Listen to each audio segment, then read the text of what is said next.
याजूज माजूज, लोहे की दीवार के पीछे छुपी हकीकत। अगर आज कोई आपसे कहे कि दुनिया में एक ऐसी लश्कर मौजूद है जो समंदरों का पानी पी जाएगी, जो सिर्फ इंसानों को नहीं बल्कि पूरी इंसानियत को निगल लेने की ताकत रखती है, तो शायद आप इसे कोई मूवी या साइफाई कहानी समझें। लेकिन ये किसी फिल्म का प्लॉट नहीं, ये वो खौफनाक सच है जो 1400 साल पहले अरब के रेगिस्तान में बयान किया गया और जो किसी भी वक्त दुनिया की सबसे बड़ी ब्रेकिंग न्यूज़ बन सकता है।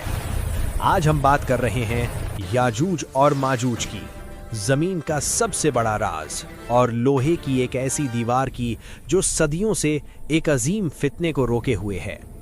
21वीं सदी में हमें लगता है कि हमने दुनिया का हर कोना दरियाफ्त कर लिया है। सैटेलाइट से जंगल के बीच गिरता पत्ता तक देखा जा सकता है, समंदर की गहराइयों तक पहुंच चुके हैं। मगर हकीकत ये है कि अल्लाह की इस वसी जमीन पर आज भी कुछ ऐसे मकामात हैं जहां टेक्नोलॉजी बेबस हो जाती है, जहां साइंस खामोश हो जाती है। कुरान मजीद की सूरा अल कहफ हमें एक ऐसे ही पुरअसरार मकाम तक ले जाती है। ये कहानी है एक अजीम बादशाह की, एक दहशत में डूबी हुई कौम की और उन दरिंदों की जो सदियों तक जमीन पर फसाद मचाते रहे। ये कौम बस्तियों पर हमले करती, फसलें तबाह करती, जानवर खा जाती और खून बहाने में कोई रहम न करती। लोगों ने अपनी सारी दौलत जुल्करनैन के आगे रख दी। बस हमारे और उनके दरमियान एक ऐसी दीवार बना दें जो उन्हें हमेशा के लिए रोक दे। जुल्करनैन ने दौलत को ठुकरा दिया और कहा, जो कुछ मेरे रब ने मुझे दिया है वो तुम्हारी दौलत से कहीं बेहतर है। उन्होंने मदद मांगी और फिर शुरू हुआ तारीख का सबसे अजीम इंजीनियरिंग प्रोजेक्ट। पत्थर का काम काफी नहीं था, याजूज माजूज पत्थर तोड़ सकते थे, इसलिए जुल्करनैन ने लोहे के बड़े बड़े टुकड़े मंगवाए।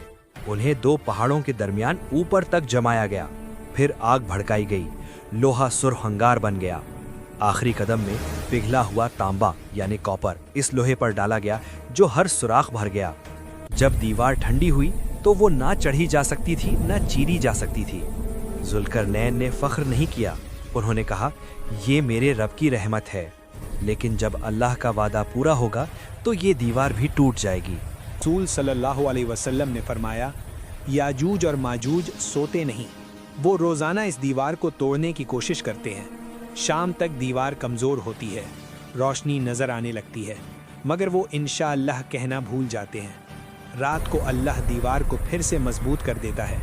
ये सिलसिला सदियों से चल रहा है। आखिर एक दिन जब दज्जाल का फितना ख़त्म हो चुका होगा, हज़रत ईसा अलैहिस्सलाम का दौर होगा, उस दिन वो इंशाअल्लाह कह देंगे और सुबह दीवार गिर जाएगी। फिर वो सैलाब की तरह निकलेंगे, झील तबरिया का पानी पी जाएंगे। आखिरी लोग कहेंगे, यहाँ कभी पानी हुआ करता था। ज़मीन पर कत्ल गारत होगी, लोग पहाड़ों में पनाह लेंगे।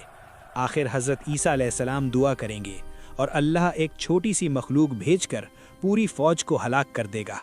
ज़मीन साफ़ होगी, बारिश होगी और फिर अमन का दौर आएगा। पैगाम, याजूज और माजूज सिर्फ़ एक कहानी नहीं, ये एक वार्निंग है। सवाल ये नहीं कि वो कब आएंगे, सवाल ये है कि क्या हम ईमान में इतने मजबूत होंगे कि उस वक्त खड़े रह सकें।